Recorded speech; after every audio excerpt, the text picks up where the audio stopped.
So when we say a bracha, when we're saying Baruch Atah, we're not just saying, we're obviously blessing God, the physical, but we're drawing down godliness. I'm taking this apple, kosher food, and I make a bracha, and I use that energy to learn, to pray, to do good things, whatever it is. I now took something physical, and you elevate that thing and you make it godliness.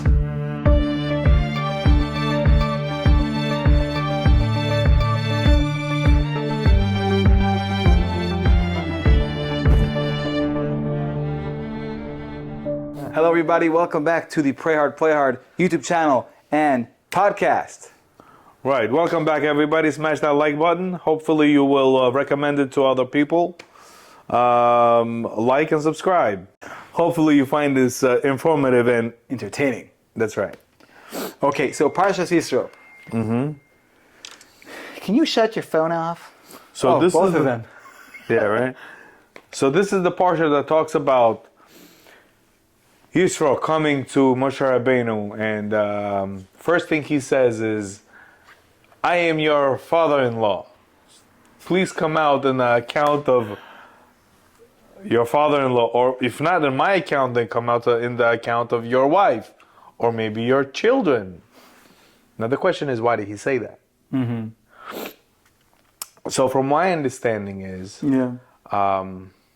since the whole world had seen and understood everything that has happened after the 10 plagues, everything that Hashem has done for the Jewish nation, it was so obvious that Hashem is one. He's the creator. At this point, from what we understand, conversions are not allowed. We learned from David HaMelech, and we learned from Shlomo HaMelech, at the time when the Jewish nation is at its top, there's no conversions. So Yitro thought that he wouldn't be accepted because that time has passed. Right. Which is why he came and thinking, wait a minute, can I convert now? Because now it's so obvious that will I be accepted? It's a very interesting point. I was actually, I forgot why I was thinking about this today. It's like if somebody wanted to convert in like Spain by the Inquisition, there's no question his motive is just because he wants to be a Jew, right? But if in time of Shlomo HaMelech, when the Jews were super rich, forget about that. They were like the superpower of the world. There was peace everywhere. So you want to become a Jew just because you want the privileges of being Jewish, right? You want to eat. Gefilte fish is not a good example. At that time, man. Yeah, you want to eat mud, whatever it is. But okay, so that's an interesting point. I never thought about that. But let's just go through quickly what the parsha talks about, and then go. Yeah. So Yisro comes, right? He comes with his daughter, Moshe's wife, and Moshe's children, and he joins the Jewish nation. Then he sees that Moshe Rabbeinu is spending all day with people lining up just to ask him for a din Torah to tell them what the law is, whatever questions they have. Actually, people were lining up to be judged. Yeah, I'm saying they had a question. They had a din Torah. People were arguing about something and they wanted to know what the Torah says, what's the right thing to do, and they didn't have all the commandments, but what at that time there was only one thing that was being judged. Yeah. And the one thing that was being judged is all the Am Yisrael that came out with us. What they're saying is now they're coming to Moshe Rabbeinu and they're saying, we want all the Jews to give back all of our riches. At the time of the plague of darkness, they came and they said they were going to borrow all of our stuff, and now we want it back. Who's asking for it back? The Am Yisrael that came out with us. The Erev Rav, you mean? Erev Rav, sorry, yes. Oh. So that was the case that they were all going through. And this is the reason why Moshe Rabbeinu was the only one that was able to judge them. Because he was not involved in the act of taking stuff from them. Very interesting. Well, we see later that... Okay, very, very interesting. I never heard that. But that was the only reason why he was the only judge around. No, but Yisro told him, we're about to say, Yisro told him that he needs to have other people judge who are good and God-fearing. So who were the only people that were judges at that time? Moshe Rabbeinu and the Shevet Levi. Because they were the only ones who were not involved in the act of taking riches from everybody else. Wow, I never So heard that. everybody else couldn't do the judging because they were involved in the act. That's incredible. Who says Zerah Shimshon? Yeah, Zerah Shimshon talks about it. It's incredible. Wow, that's So that's why, I mean, think about it. If you have a whole nation you need to judge, you don't need to be a super genius to know that you need a system, a judicial system. And Moshe Rabbeinu knew about this. Anybody knew about this. So that's why when Yisro comes and he sees what Moshe Rabbeinu is up against, he's like, listen, you have to judge the whole nation. It's taxing on you. You can't do this. days and days and months. Yeah, it would take. But okay, so that really makes sense. So, but anyway, so he listens to Yisro, right? And they have people who, right, judges who have judges on top of them, and a whole Supreme Court system until Moshe Rabbeinu. If they don't know, then they go to him, right? So, fine. Then they get ready for Hashem says we're going to give you the Torah. They get ready, and then the Torah is given, and it talks about all the Aseret Shadibros. It's very, very short, obviously. There's obviously so many different, details about the preparation for Matan Torah, for giving the Torah, and all the things the miracles that happened when the Torah was given. Actually, and then the last thing is, it talks about, after all this, the last thing it talks about is bringing a carbon to Hashem and how to make the Mizbeach. That's the last thing it talks about. Sorry, go ahead. Right. The Zerah Shimshon also talks about how when we came out of there, when we came out of Mitzrayim, the whole Jewish nation as a whole was on such a high spiritual level that we all foresaw the future. And we all foresaw and understood that this is not our last exile. Out of the 400 years of exile that we were supposed to be enslaved, we only did 210. And out of those 210, only the last 84 we were enslaved. So we still have to do 190 years. So every time we came to a point where we were going to be annihilated altogether, that's when we turned back to Moshe Rabbeinu and said, hey, there weren't enough land in Mitzrayim for us to be buried. You had to bring us all the way over here next to the river, next to the sea to bury us here. Every time we came to a pivotal point where we thought we were going to be annihilated, that's when we brought it to his attention. We could have peacefully done our 400 years in Egypt. Why in the world did you bring us out of here? Why did we have to end here? How many times did we say that? Out of the first month and a half, we went against Moshe Rabbeinu so many times. Why? Because our lives were at stake. We thought we were going to be eradicated altogether. We knew this is not the last exile. You understand what I mean? Yeah, but after seeing so many miracles, to ask yourself. That's a good question. But what I'm saying is ask yourself how many. Then we should have been already. If only 190 years were necessary, then we should already be back. Like, how does that make any 190 sense? Years of slavery. We are still in exile, but we're in exile for more than 2,000 years. Right. Out of those 2,000 years, how many times were we enslaved? We were. How many years did we feel what we felt in Mitzrayim? So the Zerah Shimshon is saying that that's necessary? I guess it is. I guess it looks like it is, because what's due is due. No, this world cannot go on without what's due. Meaning this world will take its own. What is due is due. No, I think because this whole world was created for this. I guess that's one opinion, because Hashem, there's explanations that say that the 210 years were enough. But listen, we're meant to be in Galus for whatever reason. It was enough because Hashem said that if we would have waited any longer, then we would have been in such a hole that it would have been impossible to get us out of the Galut. You couldn't take the Egypt out of the Jew. Right. So that is why we needed what needed to happen at that time. Interesting. For us to have a chance in the future. Yeah. Don't forget, Hashem is not limited to time. Of course not. But by the way, this just reminded me, I don't know why, we had to answer a few questions last week and we forgot to. I forgot to prepare for those, so I'm going to have to do it next week. So, but what are the questions? We had a few questions that we had right. I'm going to have to look again and figure it out. Anyway. Okay, go on. let's go. So first of all, thank you for Sorry, that. I had to dump all these things on you. No, is that? I'll tell you. So when I hear Zone, it's like it's very interesting because it just leaves me with more questions. Sometimes because It does. because you need to have more and more and more background, so it goes very deep. And not only that, I have two different versions of the Zeresh Nishon. So the one I read in on Shabbos is a different version, and then the one I read over here is a different version. In the beginning of this book, I saw it in a Judaica store. It actually says it's like a big segula, and it explains like someone didn't have kids for years. That's why it exploded, because it was known that this was like a very anyway. But there's like three different versions of them. Hello, there's like every different. Yeah, well, three or four major versions of it. So there's some sets like 4 or 5 sets. Right. So anyway, go do your own research. Zeresh Nishon, buy it if you dare. If you dare. Okay. So now, very interesting. It says the Chazal say that Yisro came and said, Baruch Hashem. Oh no, sorry. The pasuk says Baruch Hashem. In the Torah it says Baruch Hashem, that He saved you. Right? All these.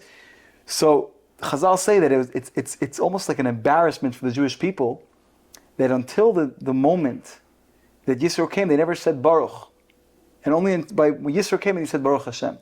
So the question is, the Rebbe talks about this.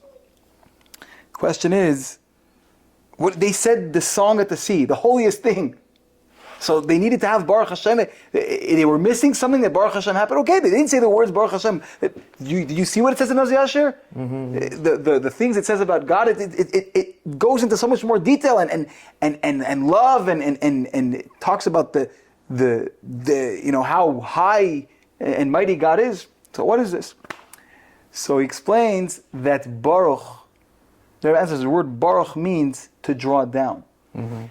When there's holiness and you stay in holiness and you stay within holiness, you're not changing anything. Yeah, you're involved in this beautiful thing and you're connecting at such a deep level, but you're not. What are you accomplishing?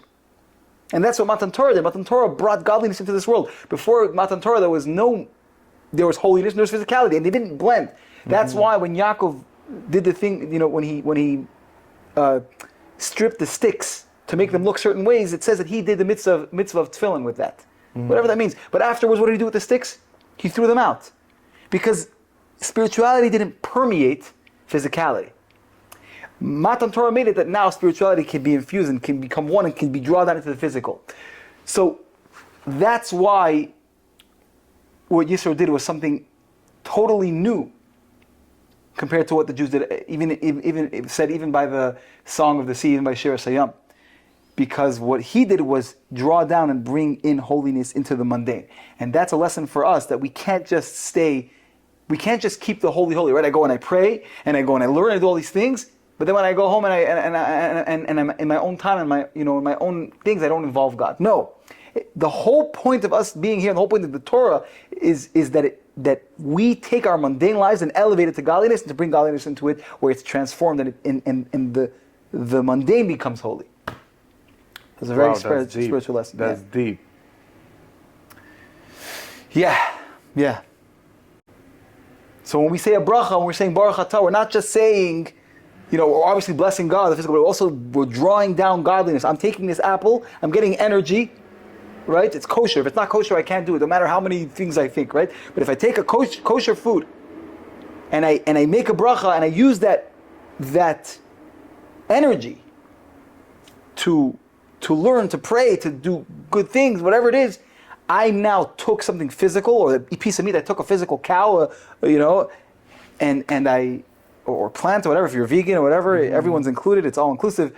You elevate that thing and you make it godliness. Since we're on the subject, by eating things, of course, we were talking about Gigulim, if you remember. Oh God! And so it says that by eating. Have you heard the pitaya? Yeah. By eating things and by saying a prayer on it, we are elevating the soul within that fruit or vegetable or absolutely. food. And if we don't say it, we basically are putting that soul, that neshama, through so much more now. Yeah. Now it has to go back again, to Gilgulim, go back through all of these steps to get back into a piece of fruit and to end up on somebody's hands in order for him to say the prayer again. Yeah. So imagine all the things that you have deprived that soul of by not saying a prayer. And not only did you do something bad to that soul, you did something bad to yourself, because now you're considered a thief. You took something and ate something, and you didn't even say thank you to Hashem for creating it. Yeah, there are many stories about incredible stories that you know the Gulim, all these different things that souls, neshamas were able to, finally find a resting place because someone said a bracha or whatever it is. Baal Shem Tov stories and a lot more. Now, since we're on the subject, I figured. For sure. There's some crazy stuff here. I don't know if it's going to be in order, but I'm just going to look at the different things we spoke about. So. It talks about one of the Parshas Yisro, right? First it says, I am your God, right? I'm your God, and then it says you should not have any other gods.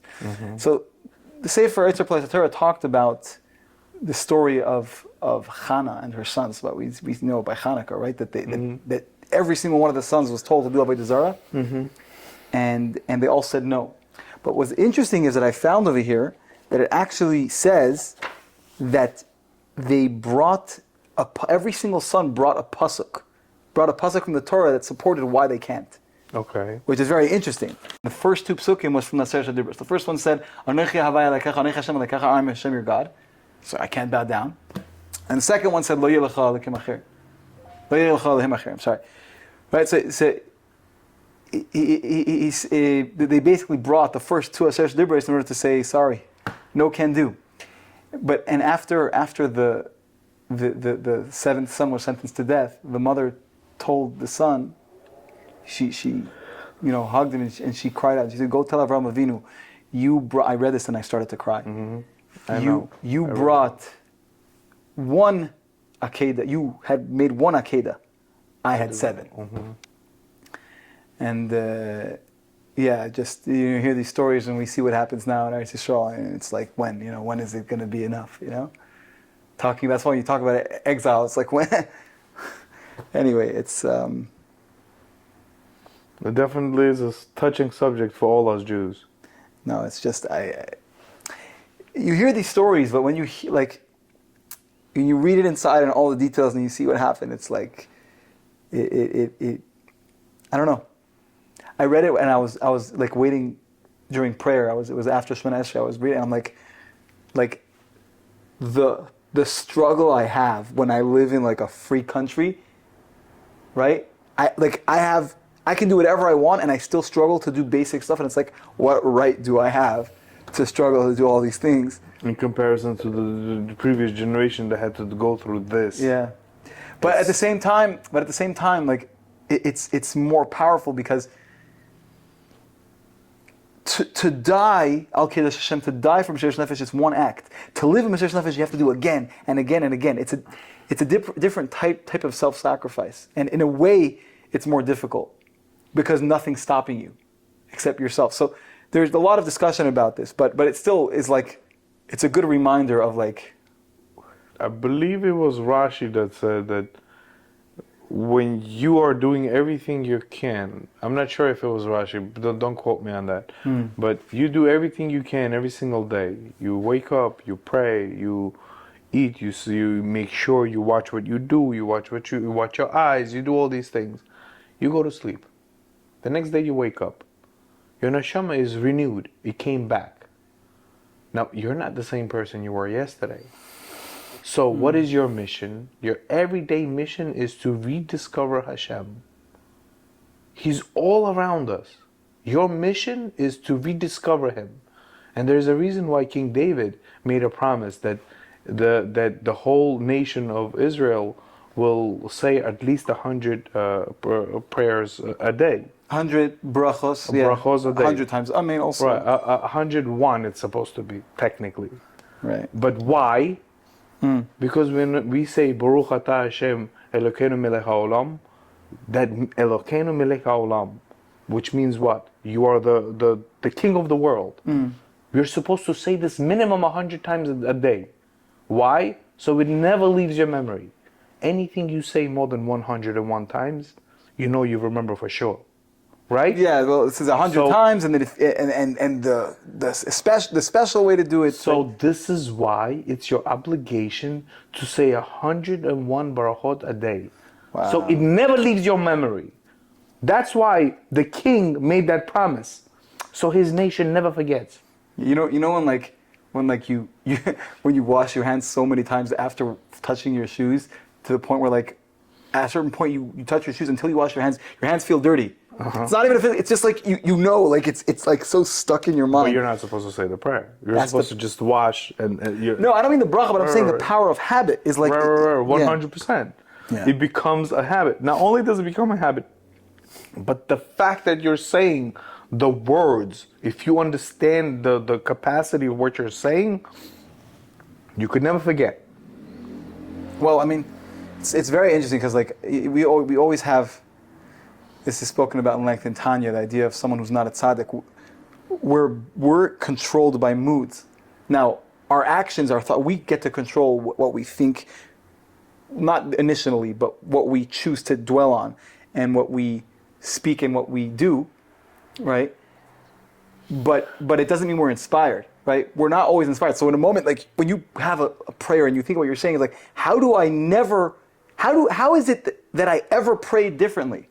But that's because in this moment you're inspired, right? So we're very, very much subject to our moods, and our job is to just navigate as best as we can, and either we are inspired or we have to have incredible discipline in order to overcome that. You know, we're not to blame for our current mood, but we still are accountable for our actions, for what we do, regardless of what those moods are. And this week's Zereshim Shon actually mentions that. We should never be a body without a soul. Right. Meaning, a body, you should never be on autopilot, like prayer. Yeah, it says. So if you're on autopilot, that means everything you just did, God forbid, it's as if you prayed Avodah Zarah. What were we saying? We were saying don't pray without concentration. Right. So You yeah, can't but be- tefillah b'lei kavana. You have to have kavanah. Yeah, there's a saying. It's tefillah b'lei kavana, the prayer without concentrating on the words. Kiguf bli neshama. Is like a body without a soul. 100%. Yeah. Right. And God forbid it says that if you're on autopilot and you're thinking about something else, it's equivalent to you praying to Avodah Zarah.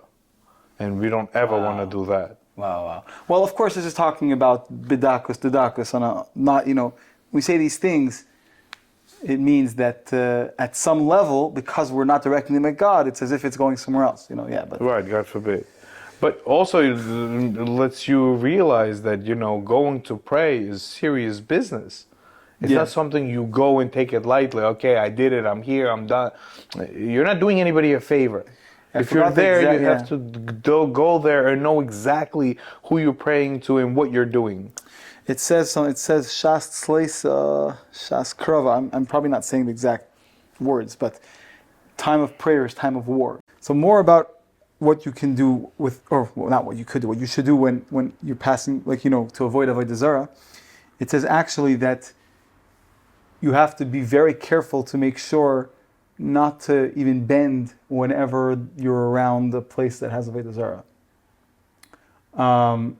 Actually, with that said, how come when Yaakov comes to Pharaoh, he kneels and says, "My Lord, your servant is here, and I mean you no harm"?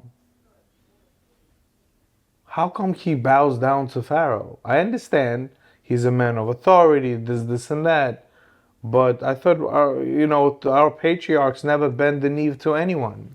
I don't know.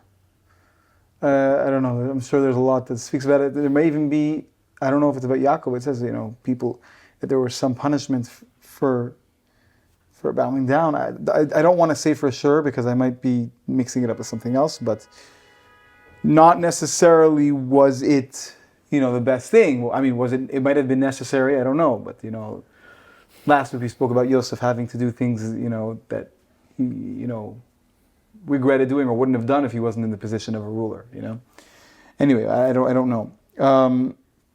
But it says, so that's why, let's say whenever there's someone walking and they have a cross, you have to make sure not to, bend, on the bow, or like not to take off your hat, like people. Really? Yeah, because the thing is, people take off their hat as respect. The opposite, we cover our head. But and he said, if let's say you're in a place where you have to, because if you don't, you're going to be your life is in danger.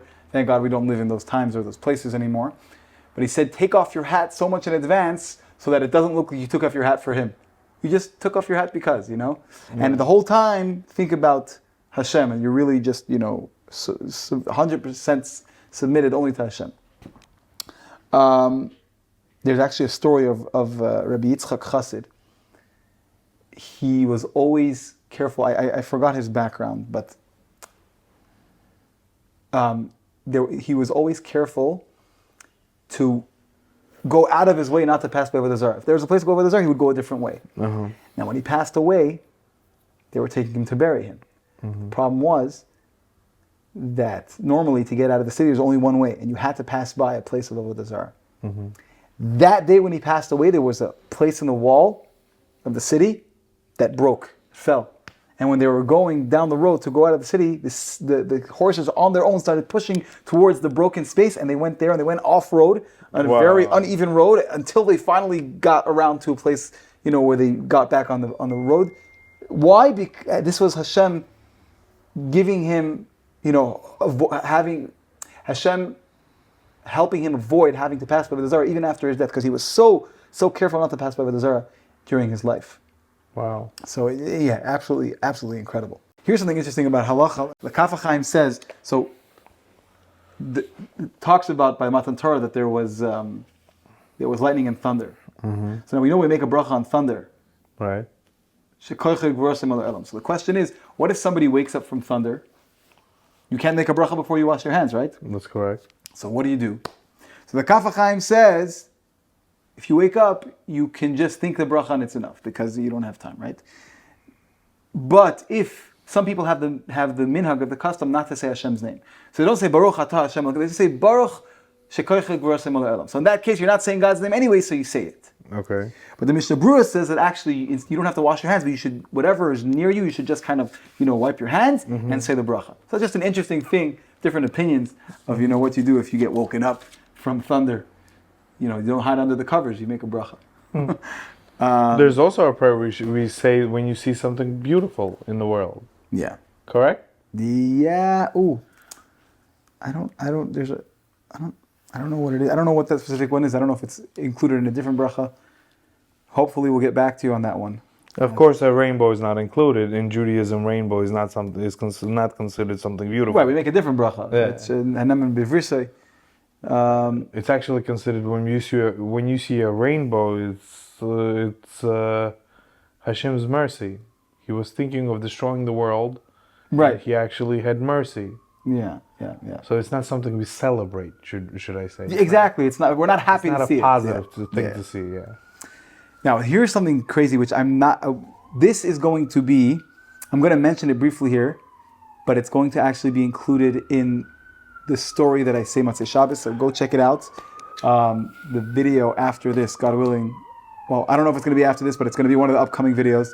I mean, I've been looking forward to Shabbos. Now I'm going to be really looking forward to the end of Shabbos to hear this. You can join Instagram Live. Oh, by the way, yeah, you can join me on Instagram Live. _playhard. Do that. You'll hear the story, and you won't have to wait for the editing. But this story is basically there is the Minchas Elazar, one of the Munkat Rebbes. He says that he heard a story from someone in Tzfas who saw a handwritten account from Harav Sar Shalom Buzaglo, who was he wrote the Sefer Mikdash Melech. Okay. And it's a whole story about how basically he was in a ship going from London to Tzfas. Okay. And it was Erev Shabbos, and they ended up on an island somewhere. Just to they got to get off to refresh and to go back to go back on the boat. But he was very deep in his thoughts. By the time he came to, he was already far away, and he lost, and the boat left without him. Oh man! And he's on this place, yeah. In the story, it mentions that he was at some point picked up by an eagle and brought somewhere. And he sees this palace, and he spends the whole Shabbos there, and it involves a lot of different things, and he has a dream, and miraculously he ends up in Sfas. It's a whole story. Go check it out. And the reason it's mentioned in the Sefer is because in the Pasuk it says that Hashem carried us like an eagle carries its young. So Rashi explains that an eagle is not scared of any other bird because it flies higher than everybody else. So the only thing it's scared of is the arrow of man. So that's why he keeps his young on his back, on top, so that if someone gets hurt, it'll be him and not his children. And Hashem, he led us with the pillar of fire, and then I'm covered.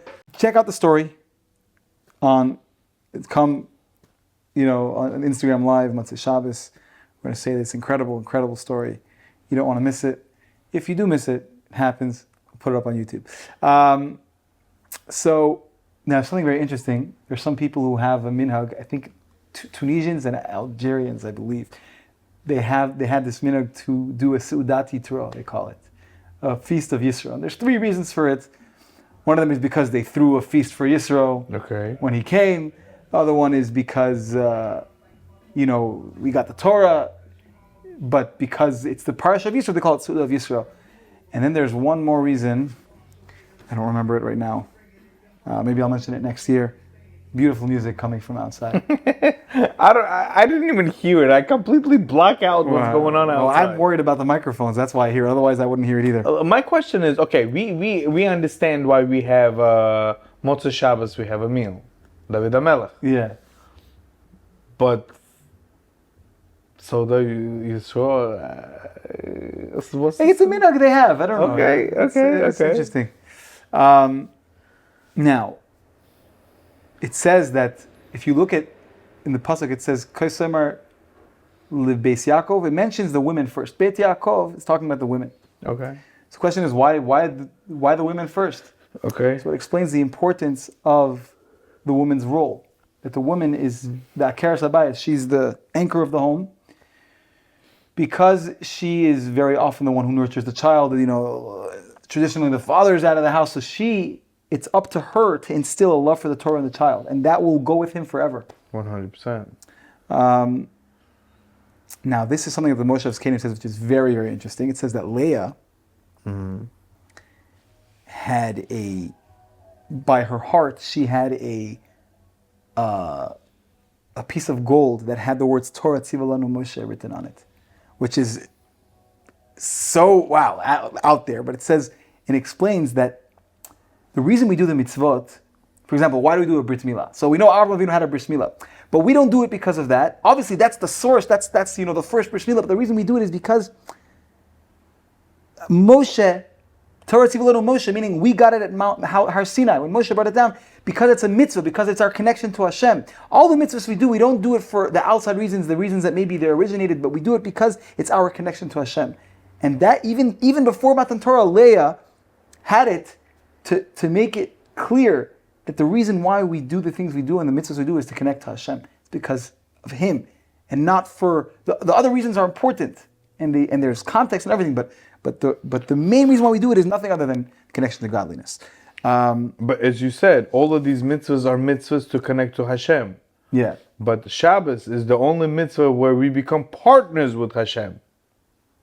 So it's not just a mitzvah. Yeah. This is where you become just like Him. You're partners with Him. That's why Shabbos is so essential. Yeah. That's why it's one of the, beautiful. Chazak Baruch. Okay, now something very interesting. It says, that by lighting the candles, it's a minhag for the Jewish women to pray for their children to become Talmidei Chachamim and everything. And the reason is because that's when you're doing a mitzvah, that's the best time to ask for a bracha, because there's a special, you're doing a mitzvah that's like it's extra light and extra like etratzon, a time of goodwill above. And it says it's so important, so much so that the I think the name was Reb Shmuel Kaidanover. I might be saying the name. I think that's the name. he actually learned. He was in the same group of people who learned with the Shach, Yosef Kohen, I believe it, one of the major authorities in halacha. Wow. And his mother didn't know how to speak Hebrew. She didn't even know, she spoke Russian, she didn't, nothing. But when she lit the candles, she would say in her language and in her words, please make my son a Talmid Chacham. And that's who she gave birth to. So it shows how important it is, the prayer by lighting candles, how powerful that is. Anyway. Since we're on the subject of candle lighting, yeah. You know that on Shabbos, when women light the candles, you know that the fires of Gehinnom are turned off on Shabbos? Wow. And when we do Havdalah, they turn back. They turn back on. But don't forget, the fires of Gehinnom are not punishment. The biggest misconception is we all think that Gehinnom is punishment when it's not a punishment. It's a means of purification. Right. Yeah, 100%. All right, guys. Thank you for watching. This has been a bit of a... Thank you for tuning in. Smash that like button. Hopefully you find this... That's correct. Hopefully you find this informative and entertaining. Hopefully you find this informative and entertainment. Informative and entertaining. Bloopers. Sorry, I'm like so. You and I both. No, it was. The camera died like 5 times. Anyway, thank you guys. We love you. Part of the challenge. Thank you so much for tuning in. Hopefully, we will see you next week. Good Shabbos.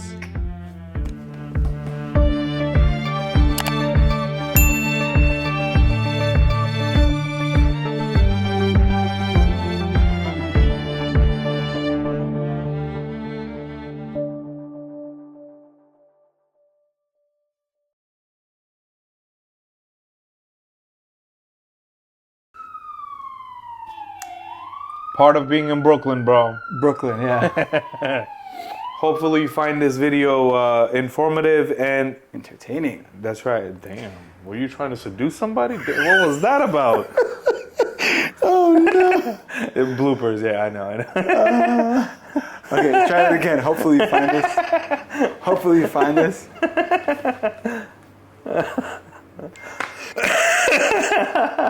Yalla, nu.